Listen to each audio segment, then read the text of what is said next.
Yo, yo, what's going on?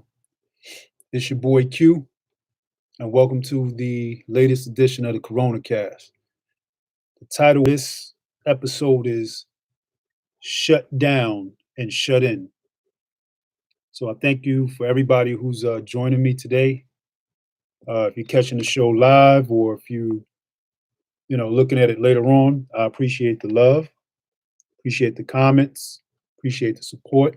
But I do need you to like, share, subscribe, give it a thumbs up, so that we can help the channel grow.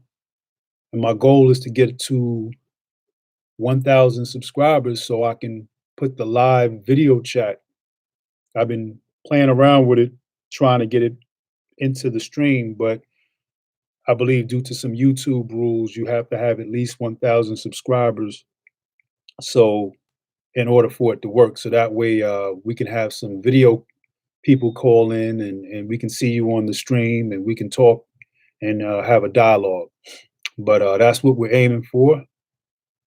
But for right now, we just got to work with what we got. So let's get into the numbers. So as of today, the total number of confirmed cases of corona are over 2 million worldwide. And that's roughly 2,073,394, with the total number of deaths worldwide as 134,007, and the estimated recoveries is 508,861. In the United States, we have 641,299 confirmed cases with 28,383 deaths, and the recoveries are about 47,977. In the state of New York, we're showing 213,799 cases, and the deaths up to 11,586. So that's almost half of the deaths in the United States are just coming out of one state. And where I live, Georgia, we're showing 14,987 cases and a death toll 552. So in comparison to other places, it's relatively low, but any loss of life is not acceptable. But that's where we are. And this information comes from Reuters and a website called worldometers.info. So those are the places I check to get these numbers. And like always, I say, do your own fact finding, get your own numbers, your own information, and stay up to date for yourselves. But the title of this episode, as I said before, is Shut Down and Shut In. So as all these businesses are closed down and we're pretty much sheltering in place, we can't go anywhere. So that's what shut down and shut in, basically dressed up and nowhere to go. And I want to read this to you and just follow along with me. So I say, as we adjust to sheltering in place, what new phoenixes will arise from the ashes in terms of desirable careers? Or better yet, what types of jobs are pandemic proof? The delivery driver, of course. Amazon to FedEx, DoorDash to Grubhub, and Uber Eats dominates the streets. Truck drivers carrying precious cargo to the Walmarts, Targets, and dollar stores nationwide. Perhaps the truck I seen today on the interstate has that Lysol that I covered, but probably not.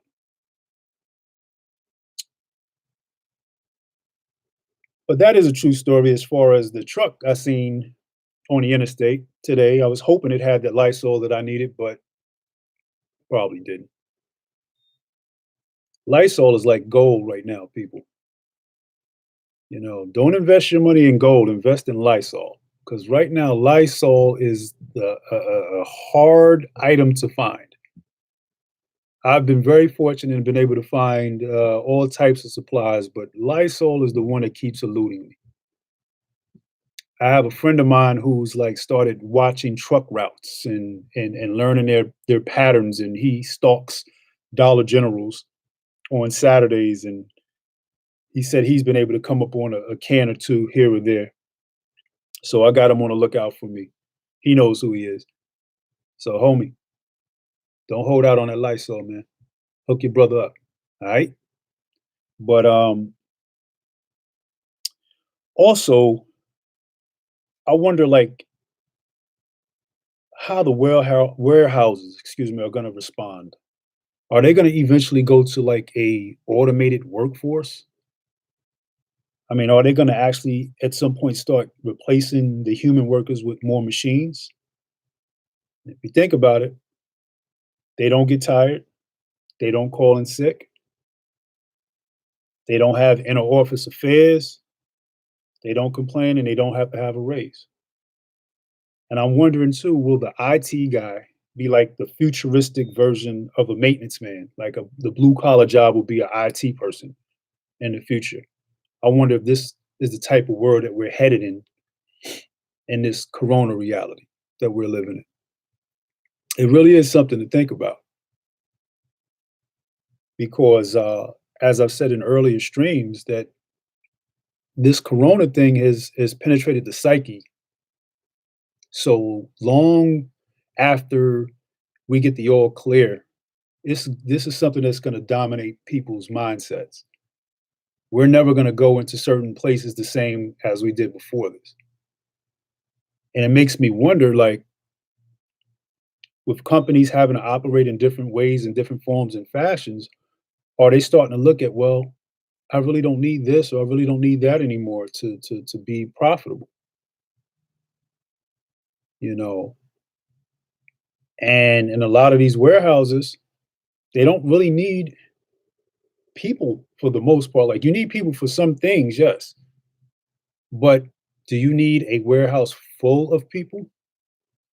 Especially in an environment where one person gets sick, then the next person gets sick, and it can force you to have to shut down.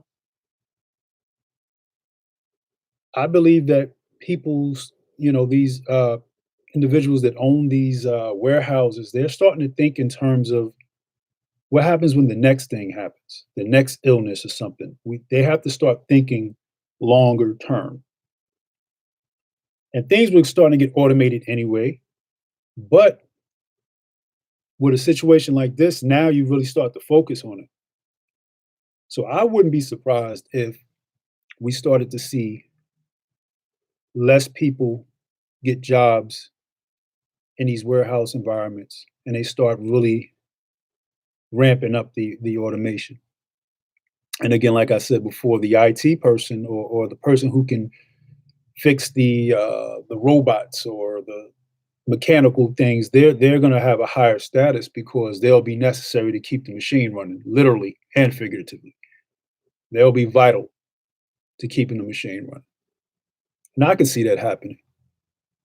If you think about it, Amazon has been talking about using drones to deliver things, and I can see that actually happening more and more. But right now, the delivery driver, that is the job.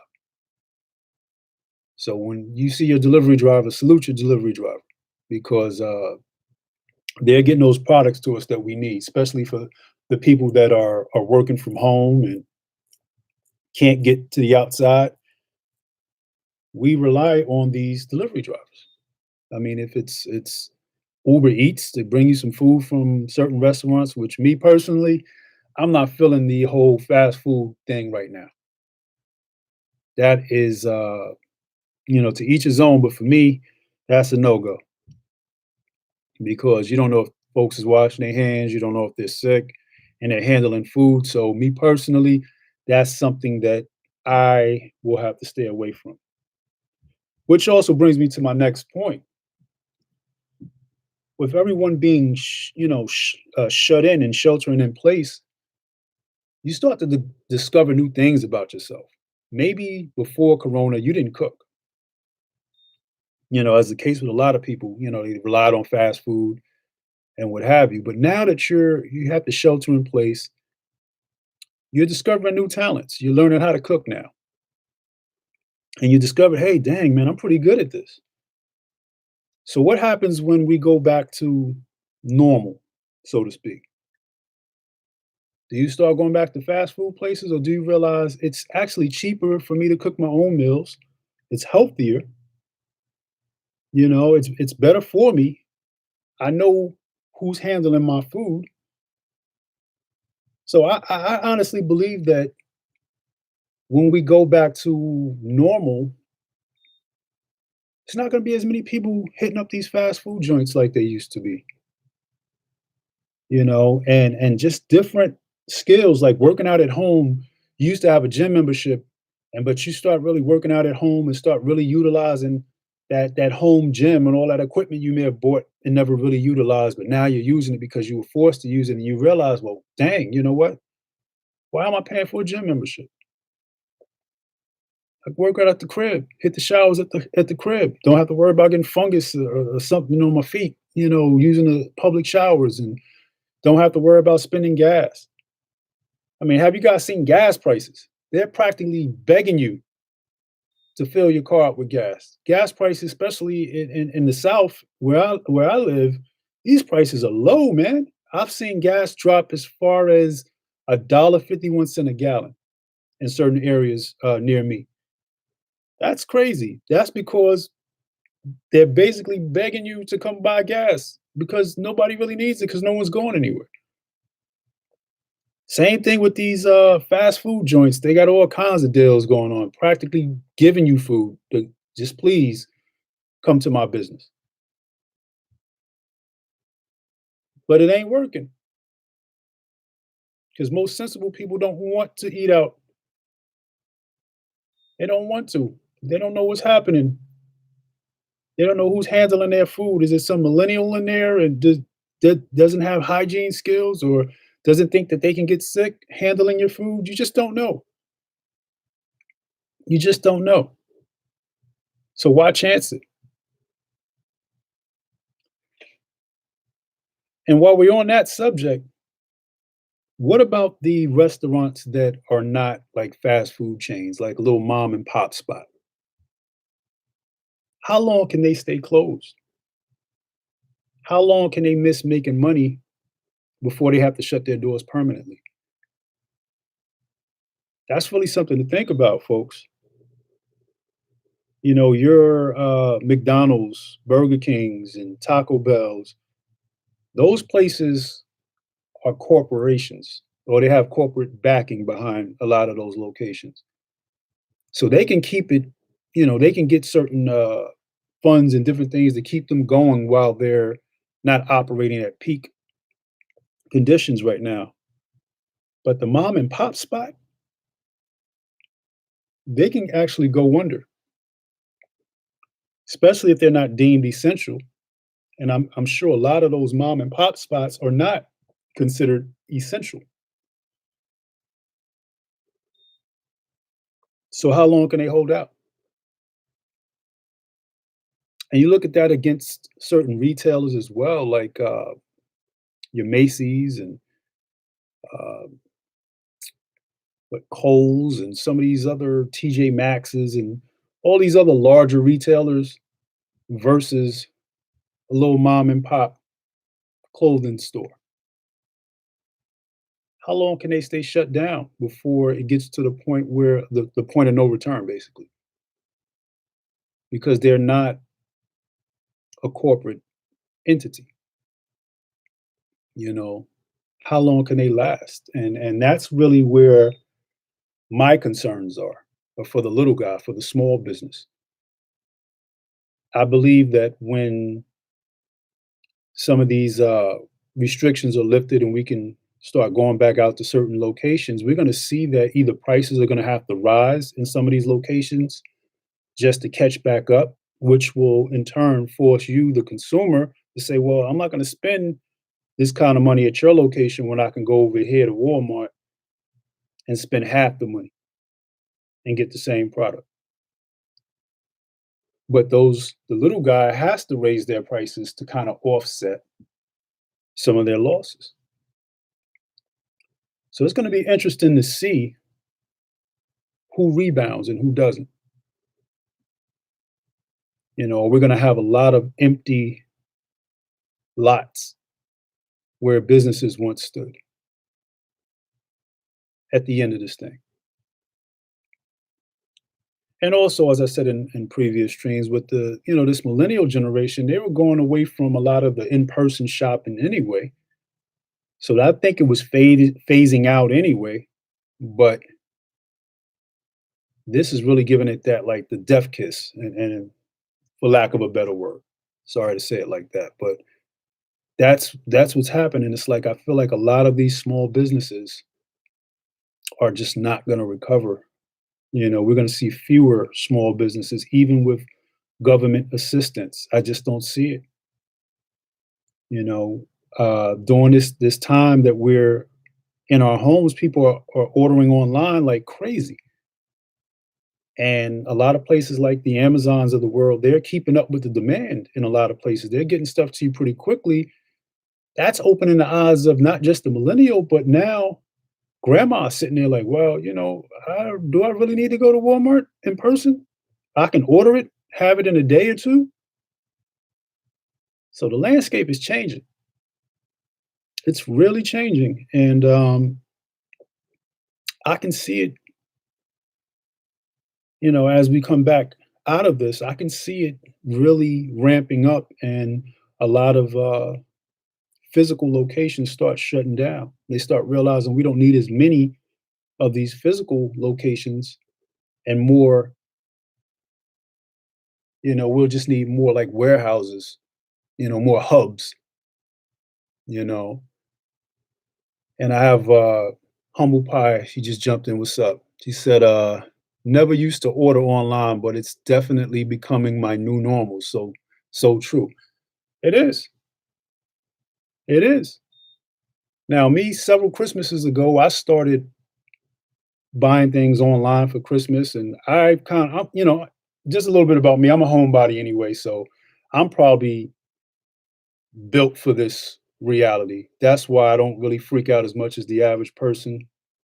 It gets to me sometime, but I'm kind of a hermit in my own way. So, but for the average person who's really experiencing online shopping, and realizing, wow, how fast things can get here. That's really opening folks' eyes up right now, and it's gonna totally change the landscape. So that's what it's about, and that's what's gonna happen. And then, like I said, people are discovering things about themselves during this time of isolation. You're learning new things about yourself. And if you don't come out of this thing with a talent or a skill or something new, like my wife says, you're wasting your time. You know, learn something about yourself, do something, you know, while you're sitting down, or not physically sitting down, but while you're being sheltered in place, learn something new, discover something, be creative, or allow creativity to flow through you. Because you may not get times like these once life supposedly goes back to normal. So don't squander these opportunities. Don't squander these times, and better yourself. Which brings me to, a lot of Americans started getting their stimulus checks. I cannot confirm or deny whether I received mine or not. But I would say to people, spend wisely, but also invest in yourself. Invest in yourself. I know everyone has a dream or a goal or something that they've been trying to achieve, saying, only if I had time. Well, you have the time now. And for a lot of you, the excuses are not there anymore that are preventing you from going after what you believe in, or going after what your heart really desires. So use this time. Get out there. Well, stay inside, but take this time to better yourself, make something of yourself. reach that goal that you've been trying to reach for so long. You have no excuses. And that's the reality, folks. That's why I'm out here streaming. I've been saying for a long time I wanted to get out there and stream, and I was setting up to do a basketball podcast. But this is what life took me. I had everything sitting here ready to go for basketball. But now there's no basketball for a while. So here I am. It ain't perfect. It ain't pretty. But, with consistency, with a little TLC, this thing will grow. So that's why I'm here. I'm trying to, stay dedicated, stay committed, and get out here. I'm trying to learn something about myself. So that's why I'm here. And you should do the same.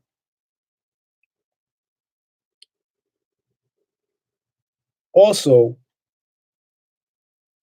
I want to send my condolences to Carl Anthony Towns. He is a basketball player for the Minnesota Timberwolves. His mom recently passed away due to coronavirus complications, and she had been battling it, I believe for at least the better part of a month, or if not a little bit longer than that. And I remember him saying that, how she was going to get through it and she's a fighter. And to hear that she passed away, I believe it was on Monday, it's really sad to hear that. And for his family, she is or was the matriarch, the glue of that family. And I know we all have that person in our lives, so I'm just my sincere condolences go out to Carl Anthony Towns and his family, because that's got to be hard, you know.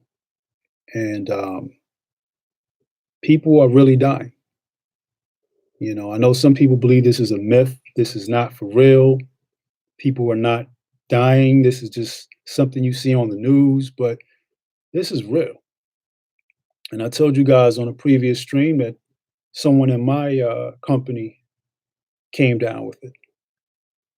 You know, I don't know who the person was, but that was too close for comfort for me, which was the title of the previous stream. So it's real. It is real. It's actually happening. It's actually going on. We're not out of the woods, people. I know we have different projections saying that we're going to get back to work and get back to normal May 1st and all this different stuff, but we don't know that for sure. That's just the date that they're giving you right now to kind of quiet you down, keep you calm. But I guarantee you, in a lot of cases, when May 1st gets here, they're going to push the goal line back to June 1st. And then from June 1st, it'll go to, July 1st, you know. So don't be surprised, people, if we're in this thing for longer than we expect. But the good thing about humanity is we adapt. The way the good Lord made us is we're adaptable creatures. So we will adapt. We will come out of this better, stronger, more creative than we ever have. So that I do not doubt. What the world's going to look like exactly and how it's going to operate and function, that I can't tell you right now. It's really too soon to tell. But we will persevere. We will come out on top. We will be victorious in Jesus' name. I will say that. But I'm going to end the stream at this time. So remember, wash your hands, nasty. Also, make your next stream your best stream. Peace.